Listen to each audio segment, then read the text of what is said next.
예, 안녕하세요. 네, 원재입니다. 예, 오늘 숭산 스님의 일화를 들면서 한번 이야기를 시작해 보도록 하겠습니다. 아마 이제 숭산 스님 책, 선의 나침반이라든지 여러 책들을 이제 많이 보신 분들께서는 숭산 스님이 독특하게 이제 법을 쓰신 방식을 좀 기억하고 계실 거예요. 이를테면 이제 질문을 하시고서 두 가지 중에 하나를 정하라고 그렇게 하세요. 그러면서 이래도 30방, 저래도 30방 이런 방식의 법을 많이 설하신 적이 있는데 저도 얼핏 기억은 자세하게 나지 않아서 좀 일화들을 좀 살펴보다가 이런 일화들을 또 발견했네요. 이를테면은 예전에 숭산 스님께서 미국 동부에 그렇게 프로비던스 선센터인가 그거를 차리시면서 이제 예일대, 하버드 굉장히 똑똑한 수재들이죠. 그런 학생들을 상대하면서 이제 법거량, 선에 관한 이제 질문들 이렇게 하셨는데 그럴 때 종종 하신 이제 법을 쓰는 방식이 있어요. 그게 이제 30방 이제 법이에요. 법문인데 이를테면 이런 거죠. 죽비를 갖고 계실 거 아니에요. 그렇게 하다가 죽비를 탁 치신 거예요. 딱 치시면서 자, 이 소리를 들었느냐? 이 죽비 소리와 너희 마음이 같느냐 다르느냐 이렇게 묻는 거죠. 이를테면 이 선 법문, 법거량이란 걸 접해보지 않은 사람은 야 저거는 죽비 소리고 나는 나고 이게 어떻게 같을 수가 있고 저건 소리고 나는 존재인데 말하자면은 다르다고 말을 하겠죠. 그러나 이제 공부를 어느 정도 해 가면 그리고 숭산 스님으로부터 어떤 종류의 이제 법 거량을 하는 방식을 조금씩 익혀 가게 된다면은 이제 그게 같습니다. 뭐 마음에서 다 우러난 겁니다. 마음과 나의 작용이 같습니다. 뭐 이런 식으로 생각을 하면서 같다고 얘기할 수도 있죠. 그런데 이제 그런 상태에서 숭산 스님이 다시금 한번 질문하는 거죠. 야, 같다 해도 그거 30방이고 다르다 해도 30방이다. 이런 식으로 다시 질문을 하는 거예요. 그러면 거기서 보통은 제자들이 꿀먹은 벙어리 상태로 있는 거죠. 그러다가 가장 흔한 게 이제 방바닥을 탁 친다든지 아니면 이제 뭐 바닥이 놀았습니다 한다든지 뭐 흰 구름은 저렇게 흘러가고 있습니다 한다든지 그런 식으로 이야기를 하는 경우가 있어요. 근데 제가 본 대부분의 문답은 그 정도의 안목이 분명하게 생겨서라기보다는 그런 식의 선문답하는 스킬들, 약간 방법들을 익힌 수준에 좀 머문 경향이 많이 있어 보입니다. 실제로 그런 안목에 도달했기보다는 그런 스킬들을 좀 배운 거예요. 자기 안목으로서 구현되지 않고 자기 삶으로서 또 이제 확연하게 자리 잡지 않은 어떤 말의 대화의 법그량의 기술들을 좀 익힌 것들이 많이 있는 것 같아요. 또 그런 거 있다가 나중에 좀 지적하는 경우도 있고 뭐 숭산 선생님께서 그렇게 공부해 그렇게 하면 돼라고 이제 약간 독려해 주시는 그런 장면들을 예전에 영상에서 본 것 같기도 해요. 이런 법문들이 이런 거량들이 좀 많아요. 이런 어떤 공부를 하는 학인으로 하여금 제자라고 하여금 두 가지 중에 선택사항 하나를 선택하게끔 만드는 거예요. 그러면서 야 이걸 선택해도 30방이고 저걸 선택해도 30방이다 라는 질문들을 하시는 거죠. 예전에 생각해보면 이런 게 있어요. 비슷한 것들이 유리병 안에 새 공안인가 뭐 그런 게 있어요. 유리병 안에 새가 있는데 이 유리병이 굉장히 귀한 보물이야. 말하자면 아마 고려시대 유리병이야. 근데 새가 들어가 있어. 근데 이 새를 살려야 돼. 살려야 되는데 야 그런데 이 새를 살리자거든 근데 이 유리병이 구멍이 너무 작아가지고 이제 새가 나오지를 못하는 거예요. 그렇다면 새를 살리자면 유리병을 깨트려야 되고 유리병을 깨트리면 말하자면 뭐 고려시대 국보, 보물 뭐 이런 것들을 깨트려야 되는 상황에 도달하는데 어떻게 하면 이 새를 살릴 수 있는가에 대한 이제 약간 이제 독특한 공안들이 있는 거예요. 그런데 이 공안에 관해서는 좀 재밌는 공안이긴 한데 나중에 뭐 달아볼 수도 있는 거고 그러나 그런 쪽으로 말하자면은 그 유리병 새 어디 있어요? 라고 저는 질문할 것 같아요. 그거 어디 있는 거야? 난 모르겠는데 하면서 빨려 들어가면 안 돼요. 이야기 속으로 끌려 들어가는 거야 다. 거기서 끌려 들어가면은 결국엔 당하게 되어 있습니다. 숭산 스님도 비슷해요. 이를테면 가장 이제 마지막에 결국 이런 사항을 제시해 주시는 거죠. 야, 설사 이거에 말을 한다고 해도, 대답을 한다 해도 30방이요. 대답하지 못한다 해도 30방이다. 말해도 30방, 침묵해도 30방. 이런 옴짝달싹 아무데도 갈 수 없는 그런 탁 관문을 제시해 주신 거예요. 제시해 주시면서 대답을 해봐. 야, 대답해도 30방, 대답하지 않아도 못해도 30방이야. 그렇게 한다면은 대부분의 공부인들은 야, 어떻게 하면은 저 30방을 안 맞지? 야, 어떻게 해야 바른 대답일까? 생각을 한단 말이에요. 그러나 사실은 이 두 가지밖에 없어요. 말한다, 말하지 못한다. 여기서 피할 방법은 없어요. 그럼 원래 선사들이 이제 법을, 학인들을 제접하고 또 이제 공부로 끌어들이고 거기에서 의심의 힘을 키워서 스스로 빠져나가게끔 하기 위해서 이런 공부 방식들을 이렇게 제시해 주신 거예요. 그렇게 어떻게 하면 맞지 않을 것인가? 저 숭상스님께서 저렇게 질문하시는 의도는 무엇일까? 어떻게 하면 여기에 현명한 답을 할 것인가? 라는 식으로 하기는 공부를 할 수밖에 없어요. 당연히.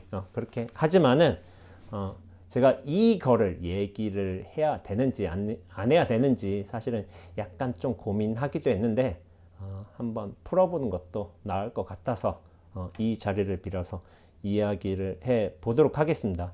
보통의 경우들은 그렇게 어떻게 하면 저 30방을 피해 갈 것인가 라고 생각을 하잖아요. 초반의 경우에는. 근데 제가 전혀 다른 방식으로 이야기를 해 드릴게요. 저 30방이 처벌이 아니라 애초부터 진실이었다면 여기서 모든 게 달라집니다. 보통은 그래요. 사람들은 저 30방을 맞지 않으려고 하겠죠. 그렇다면 정답을 찾아야 되고 내가 오답을 피해야만 하는 것이고 그리고 나는 맞지 말아야 되고 이러한 전제 조건들이 다 깔려 있어요. 이 물음에는 이러한 전제 조건들이 다 깔려 있어요. 근데 그 전제 조건 자체를 의심해야 되는 거예요. 어떻게 하면 저 30방을 안 맞을까? 라는 것을 그런 의심으로 들어갈 수밖에 없지만은 정말 의심이 익어지면은 그리고 자신만의 분명한 안목을 얻게 되면은 30방을 피할 필요가 없게 됩니다. 왜냐하면 저 30방이 이미 진실한 30방이 되기 때문이에요.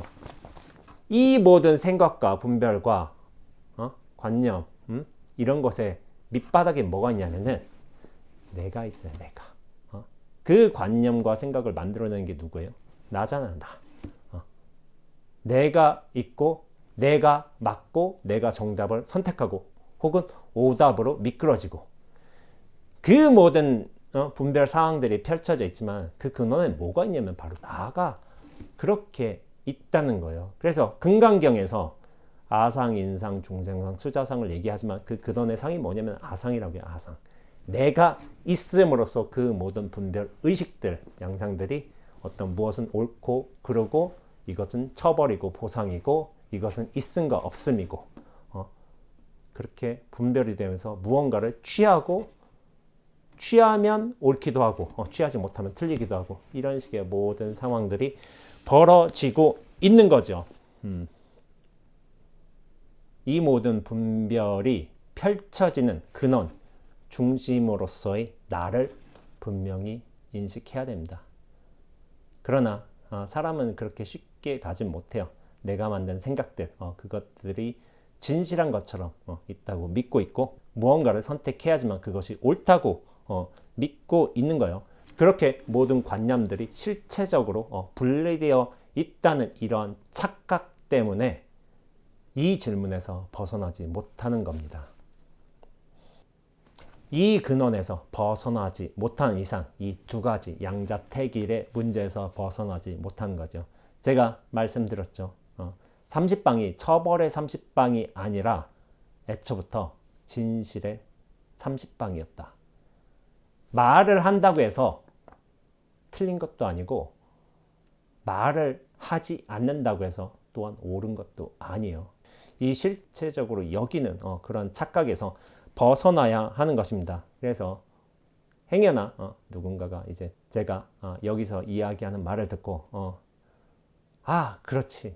저 30방도 진실한 것이지. 이리 말해도 진실이고 저리 말해도 진실이고 라는 식으로 어떤 종류의 이해를 하고서 그런 걸 말한다고 해도 그것이 진정한 자신의 살림으로 들어서 있지 않은 이상은 그 힘을 발휘하기가 힘듭니다. 말로서는 그렇게 얘기할 수 있어요. 야, 그렇게 맞아도 진실이고 이렇게 선택해도 진실이고 이 세상에 정답 아닌 것이 없다. 모든 것이 진리이다. 그렇게 말을 할 수도 있어요. 그렇지만은 그것이 이런 말의 문제가 아니라 자신의 삶으로서 그렇게 진실하게 펼쳐지느냐는 좀 별개의 일인 듯한 모습이 제가 보기엔 많습니다. 나 스스로 진정성의 문제로 돌아가야 돼요.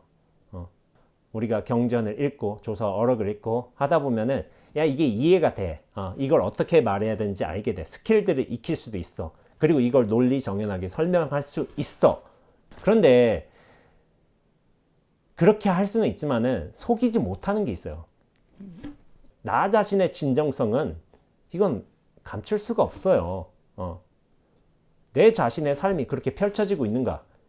그건 좀 별개의 일이라는 생각을 제가 많이 하게 됩니다. 언행일치라고 많이들 말하죠. 언과 행, 이제 나의 어떤 생각과 삶, 이것이 일치되면 좋겠지만은 대부분의 경우는 저는 일치되지 않는다는 것을 어떤 기본점으로 잡고 있어요. 그러니까 그게 어떻게 보면 중생의 삶이고 이 고통의 삶인 거예요. 말은 이렇게 얘기하지만 삶은 그렇지 못하는 경우가 많이 있다는 거죠. 실제로 제가 접해본 많은 사람들도 참 청산유수로 말은 하지만 실제 삶은 저렇지 못한 경우도 많이 있어요. 그리고 자기만의 어떤 느낌, 진실성은 이건 바꿀 수가 없죠. 자기한테 스스로 물어보면 알잖아요. 내가 진정 그렇게 살고 있는가. 근데 대부분은 그렇지 못하다는 것을 저는 예전에는 잘못됐다고 생각하는데 지금은 그렇게 생각 안 해요. 이래서 중생의 삶인 거구나.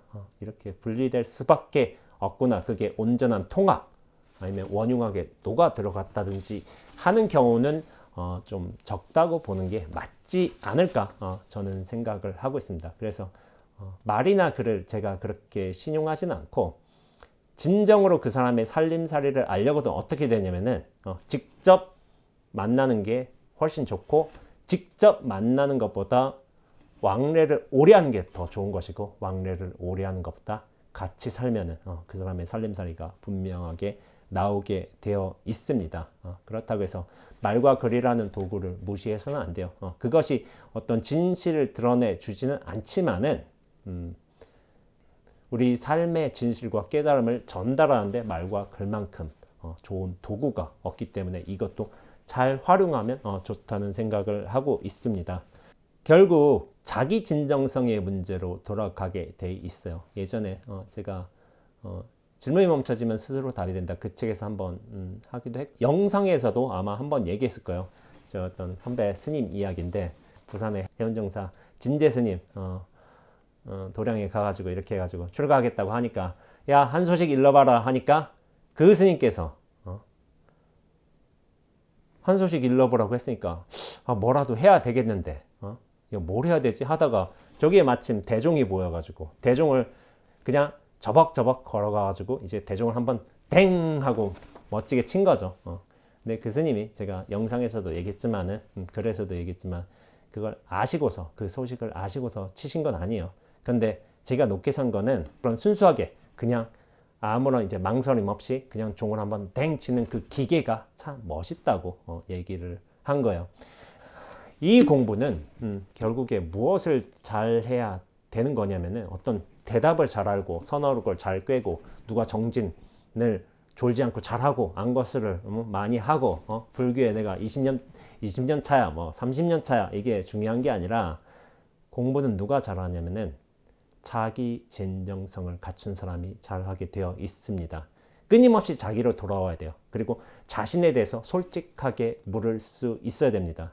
그러면서도 한 가지가 꼭 필요한 게 부단한 노력이 필요해요. 엄청나게 끈질기게 그리고 집요하게 노력할 줄도 알아야 됩니다. 근데 이 노력에 대해서 좀 다시 한번 제가 말씀드리지만은 이 억지의 노력, 억지의 애씀, 그걸 허대라고 부르기도 하는데 그 허대라는 거는 나중에 가서야 알 수 있는 것이지 자기가 지금 허대를 쓰고 있는지는 사실은 몰라요. 근데 자신의 마음이 툭 쉬어지고 그런 명백함의 자리로 돌아갈 적에 비로소 내가 이전에 했던 인위적인 노력, 수행 같은 것들이 허대였음을 나중에서야 자각할 뿐이에요. 그래서 제 책 제목이 그렇게 나온 것이기도 합니다. 질문이 멈춰지면 스스로 답이 된다. 스스로 답이 될 때는 더 이상 질문하지 않습니다. 인연과 경계를 상황에 알맞게 누리면서 살 뿐입니다. 그렇게 모든 경계와 인연들이 답으로 돌아가게 되면은 인연과 상황에 알맞게끔 그 답을 써먹으면서 그리고 누리면서 살 수 있게 됩니다. 불교에 무수지수라는 말이 있어요. 수행하지 않는 수행. 이것이 어떻게 보면 인연에 따라서 잘 흘러가는 삶이고 수행인 거예요. 이전에는 내가 명백하게 목표점이 있죠. 이것이 있고 이를테면 성불이라는 분명 과의가 있고 어떤 아란이라는 어떤 경지가 있다든지 아니면 어떤 종류의 안거수라고 있다든지 아니면은 그런 것들이 있어서 분명하게 살 수 있지만은 이 무수지수는 닦을 게 있어서 수행이 아닌 거예요. 인연과 경계에 알맞게끔 잘 흘러가는 수행인 거예요. 제가 명백함이라는 말을 자주 쓰기도 하는데 이 명백함이라는 걸 다져가는 수행인 거예요. 이게 자신의 안목이 열렸다고 해서 바로 그렇게 삶이 명백하게 인연에 알맞게끔 이렇게 흘러가지는 않습니다. 여전히 어떤 나라는 요소, 정리되지 않은 습성들은 남아 있어요. 근데 그 습성들, 잘못된 경향성들, 그걸 업이라고 부르기도 하는데 그런 것들을 삶의 경계와 인연을 통해서 차츰차츰 이제 정화해 나가고 이제 다져 나가는 시기가 있습니다. 그런 것들을 마치게 되면은 이제 인연 따라 수순으로 살 수 있게 돼요. 그럴 때 명백함이 더욱더 분명해지는 것이고 또한 이제 무수지수, 집착 없이 흐르고 머무름 없이 살아갈 수 있는 그런 경계를 분명히 스스로 눈앞으로 확인할 수 있게 될 겁니다. 제가 얼마 전에 써니즈님과 이제 인터뷰를 했었는데 써니즈님이 제 책 다만 나로 살 뿐이란 책을 제가 드렸어요. 찾아오셨으니까 읽어보지는 않으셨다고 해서 감사하기도 해서 제가 드리고서 이렇게 한번 읽어주셨는데 거기서 제 책 다만 나로 살 뿐 책의 어떤 소개 영상에서 이 제목을 쓰셨어요. 최선을 다하지 않으리라. 사실 아는 분들께서는 이 좌우명이 어디서 나왔는지 아실 거예요. 제 도반 스님의 좌우명인 거예요. 근데 이제 저는 그렇게 생각하죠. 좋은 좌우명, 좋은 뜻이라면 내가 마음대로 갖다 써도 되는 거예요. 이 최선을 다하지 않으리라는 무슨 좌우명에 무슨 저작권이 있는 것도 아니고 좋은 건 무조건 갖다 써야 됩니다. 그리고 내 삶으로 만들면 돼요.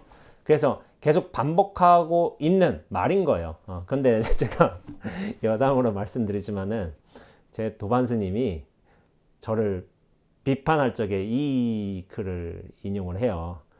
스님은 남들더러 적당히 건강하고 적당히 행복하라고 하고 있고 그리고 최선을 다하지 말라고 그렇게 얘기하면서 정작 본인은 엄청 최선을 다한다고 그런 식으로 저를 비판하는 거예요. 왜냐하면 제가 어떤 강의를 준비하는데 30분짜리 강의인데 그 카메라 리허설을 저 혼자 3번을 한 거예요. 3번을. 그러니까 약간 좀 그걸 좀 잘해야 돼서 스스로 좀 열심히 하는데 그런 걸 보고서 엄청 열심히 한다는 거예요. 그러니까 저를 그렇게 비판한 거죠. 그러니까 저도 업과 습이라고 했는데 업과 습이라는 게 약간 철저히 하고자 하는 그런 업과 습이 분명히 있어요.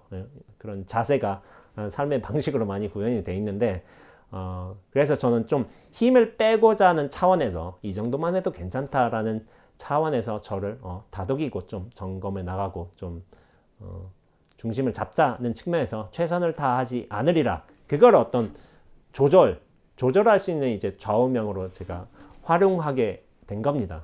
그러나 어떤 선천적인 기질상 최선을 다하는 그런 거를 쉽게 이제 물러낼 수는 없는 것 같아요. 그런 차원에서 저희 도반 선생님이 저를 웃으면서 좀 비판을 한 거죠. 노력을 해야 돼요. 이 공부란 건 결국에는 이제 자기 진정성이란 기반과 함께 부단한 노력, 성실한 노력, 그것이 합쳐져 있어야 됩니다. 그러할 적에 인위적인 노력, 헛된 노력, 너무 심각한 노력들을 덜어내면서 그 흐름에 알맞게 살아갈 수 있는 분명히 자기 안목이 열리게 되고 그것들이 안목들이 일상 경계와 만나면서 나중에 조절이 되면서 그런 유연한 흐름으로서 나아갈 수 있다는 것을 저는 말씀드리고 있습니다. 다시 원래의 질문으로 돌아가서 말해도 30방, 말하지 못해도 30방이라고 숭산 선생님께서 그렇게 관문을 딱 제시해 주셨죠. 그럼 어떻게 되느냐? 이렇게 말을 설명할 수도 있겠죠. 맞아도 진실이고 맞지 않아도 진실이고 그리고 숭산 선생님도 진실이고 나도 진실이고 이렇게 말로 설명할 수도 있겠는데 여기에 대해서 저희 최종적인 어떤 답변을 드리자면 저는 아야로 드리겠습니다. 때리면 맞으면 되지. 뭘 그렇게 맞지 않겠다고 애를 쓰면서 살아요. 맞아도 그런 때림 자체가 옳다고 그렇게 말을 할 게 아니라 맞아도 상관없어요. 사람 안 죽어요. 이 진실함을 우리는 결코 벗어날 수가 없다고 자신의 삶의 가풍으로서 그렇게 드러내면 돼요. 이것도 옳고 저것도 옳습니다. 물론 설명할 수도 있어요. 그런데 그렇게 이미 살고 있는 사람들의 삶 앞에서는 그 삶의 힘이 훨씬 큰 거예요. 아야 이게 단순한 비명소리에다가 좀 아픔을 내지르는 소리 같지만은 이것 또한 진실하다는 것을 자신의 경계마다 상황마다 눈앞 지금의 삶으로서 분명하다면은 부처나 조사가 내 눈앞에 나타난다고 해도 우리 자신을 어떻게 하지는 못합니다. 제가 얼마 전에 이제 몽지 선생님 블로그 보다가 이 개송을 봤어요. 당나라 동안 상찰선사께서 이제 남기신 글 같아요. 장부자요 충청기니 불향열의 행처행이라 라고 했어요. 이걸 뜻으로 설명하자면은 장부에게는 스스로 하늘을 찌를 듯한 기계가 있으니 부처가 간 길을 따라가지 않는다. 멋진 개송이 있습니다. 이 개송에 대해서 말씀드리자면 부처는 부처고 원제는 원제입니다. 사자후 무해설이라는 말이 있는데 이렇게 법을 엄청나게 잘 설하고 기상이 출중한 그런 도인을 두고 사자라는 동물로 비유하는 경우가 있죠. 사자후 무해설 그렇게 해서 나온 말이에요. 그렇다면 사자가 엉 하고 울으면은 그 나머지 동물들은 그 울음소리, 포효소리에 두려워 덜덜 떠고 있단 말이에요. 그렇다면 야, 저 사자의 울음소리가 저렇게 위대하고 참 출중한 법의 소리구나라고 감탄할 수도 있지만은 벌벌벌 떨고 도망가는 그 모습도 진실하다는 자신만의 확실한 안목이 있으면은 분명 자신의 삶을 살아갈 수 있는 거예요. 사자가 저렇게 엉 하고 울어도 내가 쥐인데 나는 찍찍찍하고 도망가 굴 속으로. 근데 이 모습 또한 옳다니까요. 부처님 같이 어떤 조사스님 같이 그렇게 기계가 엄청 뛰어나셔서 이렇게 법에 관한 수승한 법문을 탁 하셔서 사자후 무해설 펼친다 하더라도 내가 쥐야. 나는 별 볼 일 없어. 그렇다고 어휴 저 소리 무섭네 찍찍찍 하면서 굴러 도망가도 그 모습이나 소리 또한 진실하다는 본인만의 확신이 있어야 됩니다. 사자라서 뛰어나고 쥐라서 모질한 게 아닌 거예요. 애초부터 그 인연과 역할에 맞게끔 진실한 방식으로 자신만의 삶을 살아가고 있다는 겁니다. 그게 장부예요. 사자가 장부고 쥐는 장부가 아니다. 이런 착각에서 벗어나야 됩니다. 자신만의 눈앞에 안목을 명백하게 확인했다면 자신의 인연을 분명 긍정하면서 받아들일 수 있습니다. 그런데 눈앞에 안목이 분명하다면 나만 긍정해지는 게 아니에요. 아니면 세상의 모든 인연들이 다 긍정으로 나타나게 되어 있습니다. 제가 종종 비유해 말씀드리잖아요. 저 눈앞에 저 허공에 나는 까마귀 있잖아요. 까까. 저희들도 여실하게 법을 설하고 있는 거예요. 그러면서 이제 지금 등에 등표들이 이제 바람에 살랑살랑 움직이고 있는데 저것도 저 등표도 자신의 인연에 맞게끔 저렇게 법을 설하고 있는 거예요. 무엇이 잘나서 무엇이 뛰어나서 무엇이 대단해서 크다고 해서 장부인 게 아니라 눈앞으로서 자신의 인연이 맞게끔 분명하게 돌아간다면 다 장부의 역할을 하고 있는 겁니다.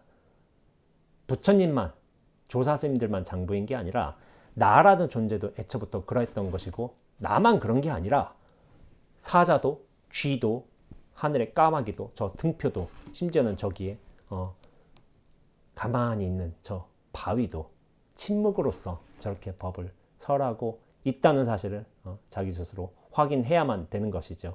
제가 이전에 영상에서 명백함의 일미라는 제목을 한번 쓴 적 있죠. 그렇게 자기 스스로 명백해야 되는 거예요. 그리고 명백함으로써 그 모든 인연과 경계가 나타나야만 하는 겁니다. 그리고 이전에 많이 썼던 글 자타시 성불도도 같은 말이에요. 내가 깨닫는 거 아니에요. 전체가 다 깨닫는 일이지. 전체가 명백함으로써 살아나게 되는 일이지. 내가 깨달아서 내가 무슨 훌륭한 사람이 되고 어떤 생사를 뛰어넘고 그런 일이 아닙니다. 생사 속에서 생사를 뛰어넘는 거예요. 누가 부처가 되고 누가 깨달음을 얻는 게 아니라 진정한 안목이 열리게 된다면 그 모든 것들이 애초부터 자유로운 존재였음을 진실을 구현하고 있음을 자신만의 전체적인 안목으로 확인될 수 있는 거예요. 그렇기 때문에 이제 전체 안목으로 분명히 확장이 되어야 됩니다. 여기서 무주상보시가 나오는 거예요.